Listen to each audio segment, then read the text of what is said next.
Hello everyone, this is Brian Royal. It's June the 7th. I hope everyone's having a safe and happy Friday. I know that we have a tropical storm Andrea bearing down on us here on the East Coast.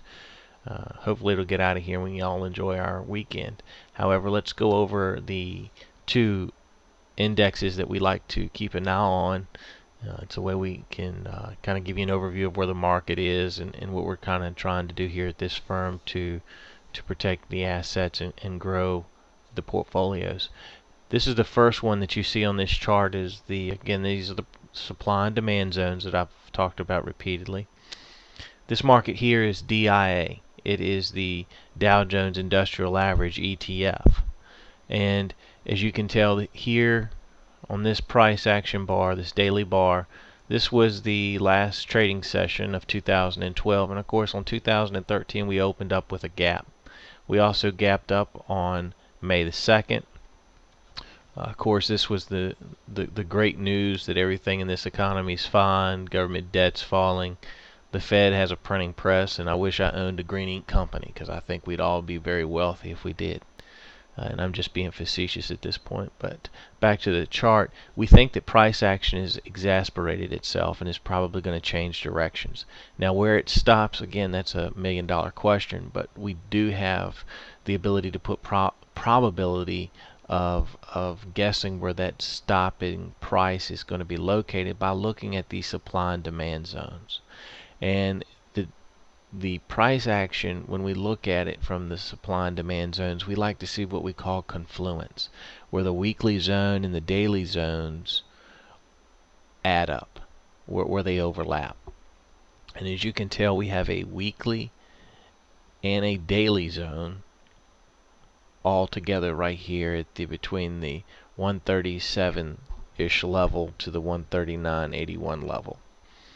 That seems to be a good price target for this ETF, and again, you know, we're setting it to 150, so that's about $11, $12 worth of descent in this one index ETF.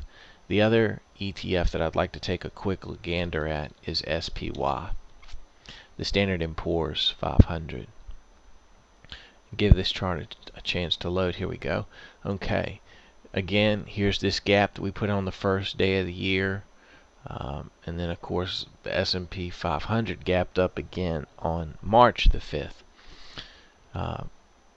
This price action, it's had a rough go at it. It stalled here, nice little pullback to continue the run, nice little pullback to continue the run. This is a really nice little pullback. This is where we think trend is probably going to change directions. Now again, where are we looking for it to kind of go to? I would say that its first stopping point is probably going to be somewhere around in here. So I'll do my drawing tool, arrow line. You know, it could come here, go up a little bit, bounce off, and then continue its track down. I think this is probably the best scenario for how price action is probably gonna unfold to the downside, while it shakes some of these individuals who come into the market trying to capture the money that they were trying to overcome, seeing their friends and neighbors that were already invested in the market and take advantage of the Fed. Problem is the Fed's getting ready to cut that fountain of money off, hopefully. If not, we'll all be working for China and Japan, I believe. But this is kind of where we see the market going. We see it falling and going into more of a corrective state here in the short term. If you have any questions, I hope this was helpful. Again, have a safe and happy weekend and try to stay dry from tropical storm Andrea. If you have any questions or concerns, just please pick up the phone or shoot us an email.